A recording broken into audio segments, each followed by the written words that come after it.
Is there a supernatural dimension? A world beyond the one we know? Is there life after death? Do angels exist? Can our dreams contain messages from heaven? Can we tap into ancient secrets of the supernatural? Are healing miracles real? Sid Roth has spent over 35 years researching the strange world of the supernatural. Join Sid for this edition of It's Supernatural.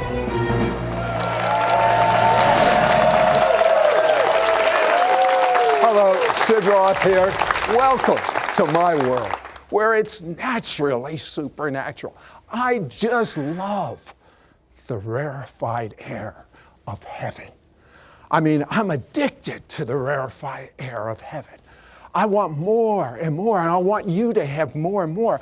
My guest has uncovered an amazing cover-up by our government, by the Smithsonian Institution, to hide the evidence that Darwinism is a phony.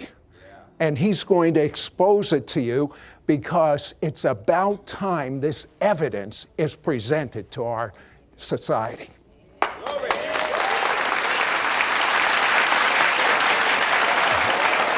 So, LA, who's your friend? Well, Sid, this was a skull, a cast of a skull, which we got in Paracas, Peru. We saw literally hundreds of these down there. But you know what's so amazing, and we'll get to that in a minute, but this skull is not completely human. You see, many years ago, God gave LA a mandate, and he told him to study as the days of Noah. Explain what that is and explain what you found out from your studies. Well, Jesus tells us it'll be like the days of Noah when he returns. And of course, that points to the fallen angels coming down in Genesis 6, having sex with the women, and the offspring are the Nephilim. And I believe that this is a Nephilim skull. Means the giants. Well, that was one of the characteristics. Ah, okay. Later on, I think they became different characteristics. Okay, now these Nephilim, and you know, I've always wondered, I don't know about you, when you've studied the Bible, you see God says, destroy all the people in Canaan, destroy all the people in Sodom and Gomorrah. Why would God not have mercy on any of these people? There's a good reason. Explain. Well, the reason simply is this, that we're dealing with a demonic hybrid known as a Nephilim. I believe there were many different incursions, if you will. Genesis, you mentioned, of course, Sodom and Gomorrah. Later on, when they push into Israel, the land of Canaan, who were there? The Nephilim are there. And the mandate is always the same. Now again, the Nephilim were the fallen angels had sex with human women and produced these giants and these hybrid, if you will. Hybrid, sure. Okay, and if God could not get rid of them, they take over the earth. Well, not only that, they would pollute the genome of the Messiah. That's really is the end game, especially in Genesis 6 with the flood. Okay, now you have found some amazing research in newspaper articles from the 1800s and 1900s about these Nephilim. Tell me about it. Well, I believe that they're Nephilim. We know that 150 years ago, as settlers pushed westward, they found burial mounds. And at first, everyone thought these were Native Americans. Well, they would dig into these mounds and they would find 9, 10, 11 footers, sometimes with 6 fingers, double rows of teeth, copper ornaments. These were not, and red hair. These were not indigenous Native Americans. Then when you talk to a First Nation Native American, they'll tell you that, oh no, there was a race of giants that predated us. They were here when we arrived. And I've never heard that. I always heard it was the Native Americans, but this is that even the Native American folklore and history tell me one of the things you heard about this from Native Americans. Just one of the things, the Paiute tribe, for instance, there was a race of cannibal giants. They were very large, and the Paiute would fight against these giants. And at one point in time, they herded them into a cave, and they set the mouth of the cave on fire, and they wiped out that tribe of giants. Interestingly enough, that cave still exists today. Tell me about the Smithsonian and the bones that they have found of what could be the Nephilim. Sure. We discovered that case after case after case, 9, 10, 11 footers were found, and the Smithsonian shows up. And they confiscate the bones, and they put them in crates, and they're carried away, never to be seen again. And we have case after case after case. But if I was the Smithsonian, that would be my major Sure. exhibit. And What could possibly be the reason that it's been taken from public sight? Well, the reason is actually very simple. The Smithsonian adheres to a Darwinian paradigm, a Darwinian worldview. They believe in Darwinism. Anything that comes up against that, anything that comes up against it, must be put aside, dumbed down, just completely cleared off the table. And this, of course, goes against the Darwinian theory, because where did these people come from? It's not the Beringian land bridge, that when the Ice Age and they came across the Bering Strait, that blows that whole theory out of the water. These people came from something else. I believe that the tribes in North America and in South America are the remnants of the Nephilim tribes that Joshua and Caleb pushed out of the Promised Land when they conquered it about 3,500 years ago. But wait a second. If they killed all the population, how could they migrate then to the United States? They didn't kill all the population. It would stand to reason, as they begin to move in to the Promised Land, the giants see what's happening, that the Israelites, first of all, have the power of the Most High God, and they are annihilating all the tribes. So the Amorites, perhaps, and maybe the Perizzites over here, some of these guys go, we got to get out of here. Some flee northward, and we have a trail that we believe follows that. Some flee across the Atlantic Ocean. And the workings of Thor Heyerdahl, for instance, proved that you could sail just on the currents from Egypt and wind up in South America. But you know what? There's even greater documentation than that. You're going to find out about an entire communication system way before the internet, about architecture that no one could have known back then. When we come back, we'll explain. We'll be right back to It's Supernatural. We now return to It's Supernatural. L.A., why do you say these skulls that you are finding out about, especially in Peru and the United States, are partially human? Well, this skull here looks sort of human, except of course it's elongated. You can see the way the sides of the skull go up.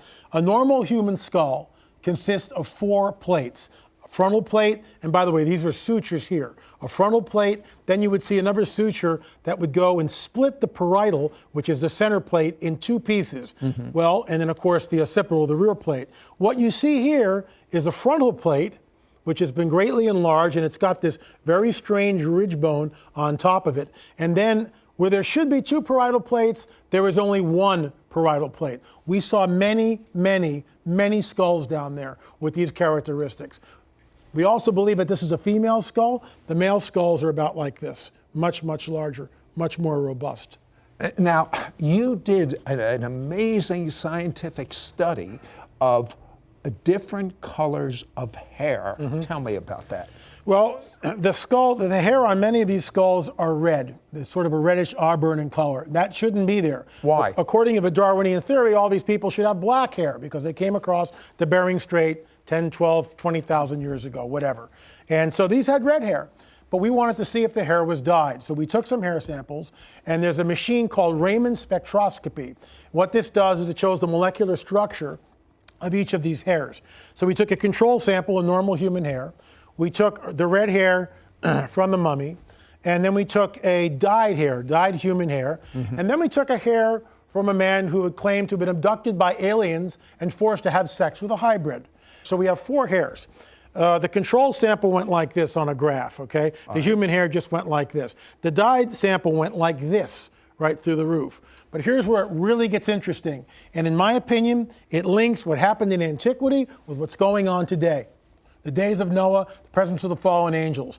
The red hair and the hybrid hair tracked like this over the graft, the same way, all over the graft to the very end, then it slid off. Now remember, this hair that came off this skull was about 2,500 years old. So what you're saying is it lines up with not being totally human. Correct. Lines up with the Nephilim. Correct. That the Bible talks about, where the fallen angels had sex with the women of men. Now, tell me about the research you're doing in Peru, and especially what you found under the Catholic Church.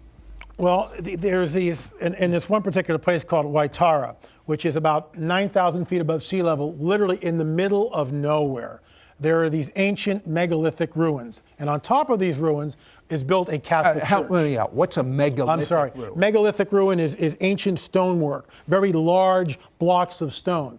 And we see them all over the world. But what's fascinating about this, when you're in the church, it's a Catholic church, and there's icons and statues and all this. But at the base of the church, about to the 8-foot level, are these ancient stones, which are laid without mortar. And the joinery is so precise, you cannot fit a human hair between the stones. And they are polygonal shape. What I mean by that, many different sided shapes, not one stone is the same. You'd be hard-pressed to achieve that type of masonry in today's world. You could do it, but at what expense? And the technology that was done thousands and thousands of years ago, it defies the imagination. Here's a people that really didn't have the wheel, as far as we know, yet they're taking these 4-ton, 10-ton, 20-ton, and even greater blocks of stone, and when they join them, Sid, the sides are completely smooth. How do you move 20-ton stones without a wheel? I'll get you thinking a little bit. Absolutely. And I think there's a supernatural component to all of this. And this is where I factor in fallen angels. It's like we see all through Scripture the good angels and what they're able to do. The fallen angels have technology. They have powers. They have supernatural powers that defy what we do here, defy our physics, defy our natural laws.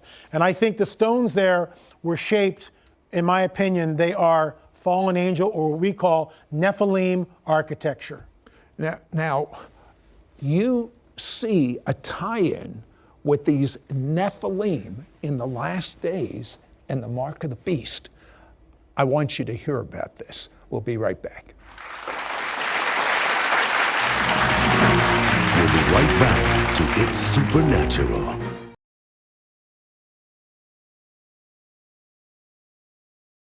We're here at Ollantaytambo. Timothy Alvarino, Eli Marzulli on the True Legends expedition and seminar.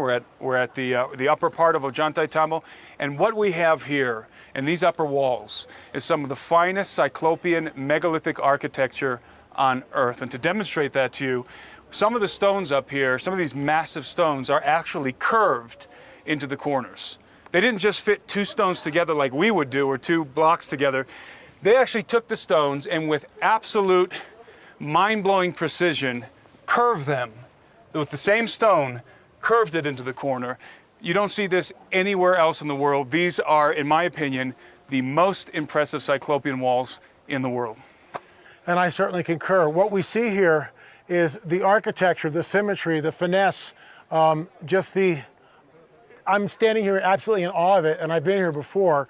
When we look at the curves, things like this that are just absolutely perfectly executed, and yet they're playful. What I mean by that is that they can do it. They're not sweating it. They're not going, well, let's try that again. They're making it work. And I've said this before, and I'll say it again. When we touch this stuff, in my opinion, it's like touching the fingerprints of the supernatural. It's like looking at something that's perhaps 10, 12,000 years old. Without a doubt. Without a doubt. This is absolutely pre-flood masonry. This is the kind of architecture, this is the kind of skill that was on display in the world before the great cataclysm, the flood of Noah. It's very possible that these walls were in the process of being built, possibly even with the intention to withstand the flood. Who knows? We don't know. All we know is that these walls were being built, something happened, and the construction came to a halt. Later on, the Inca came. They found these walls, the constructions of the gods, and they began to rebuild them. And this is, as Eli said, this is right here is proof positive. This is evidence of a advanced civilization living in the antediluvian world. And these walls are not only built with incredible precision, these walls are built on a specific inclination and with such precision that they could withstand cataclysm. And that is the trademark of pre-flood Cyclopean architecture. It doesn't just look amazing, it withstands extreme cataclysms, floods, earthquakes, volcanoes. It stands thousands of years through all of these tumultuous events. And here it is, the evidence of the pre-flood advanced civilizations.